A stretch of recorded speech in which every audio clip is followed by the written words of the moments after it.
Welcome back to simply குப்பு. நான் தான் உங்கள் ஐஸ்வர்யா. இன்றைக்கி நம்ம கேபேஜ் பக்கோடா எப்படி செய்கிறதுன்னு பார்க்கலாம் வாங்க. குயிக்காக நல்ல கிறிஸ்பியான ஸ்நாக்ஸ், ஸோ ட்ரை பண்ணி பாருங்கள். அதுக்கு ஃபஸ்ட்டு ஒரு பாதி கேபேஜை இந்த மாதிரி நல்ல நீட்டாக கட் பண்ணி வச்சுக்கோங்க. நல்ல நீளமாக பாருங்கள். அதே மாதிரி உதுத்து விட்டுக்கோங்க, அப்போ தான் அது தனித்தனியாக நல்லா கலந்து வந்துடும். இப்போ அதை ஒரு பாத்திரத்துக்கு மாற்றிக்கலாம். இப்போது கூடவே ஒரு பச்சை மிளகாயை குட்டி குட்டியாக கட் பண்ணி அதில் சேர்த்துக்கிறேன். ஒரு ஸ்பூன் சில்லி பவுடர் சேர்த்துக்கிறேன்.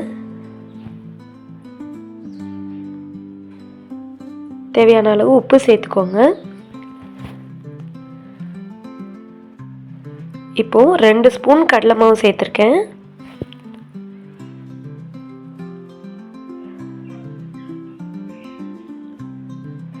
ஒரு ஸ்பூன் அரிசி மாவு, ஒரு ஸ்பூன் கார்ன்ஃப்ளவர் மாவு, இது எல்லாத்தையும் சேர்த்துக்கோங்க.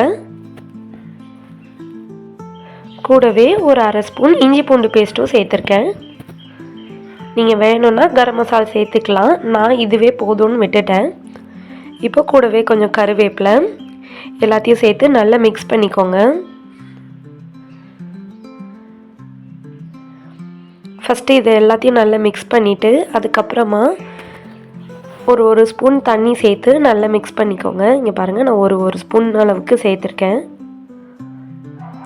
நீங்கள் தேவைப்பட்டால் கூட ஒரு ஸ்பூன் கூட சேர்த்து நல்லா இந்த மாதிரி நல்லா பிசைஞ்சு எடுத்துக்கோங்க.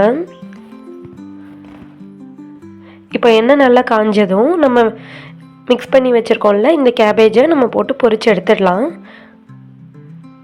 இது நல்லா ஈஸியாக ரெடி ஆகிடுங்க. கிட்ஸ் ஃப்ரெண்ட்லியும் கூட. கண்டிப்பாக ட்ரை பண்ணி பாருங்கள். நல்ல மொறுன்னு சூப்பராக இருக்கும். டீ காஃபி எது கூட சேர்த்து சாப்பிட்டாலும் சூப்பராக இருக்கும்.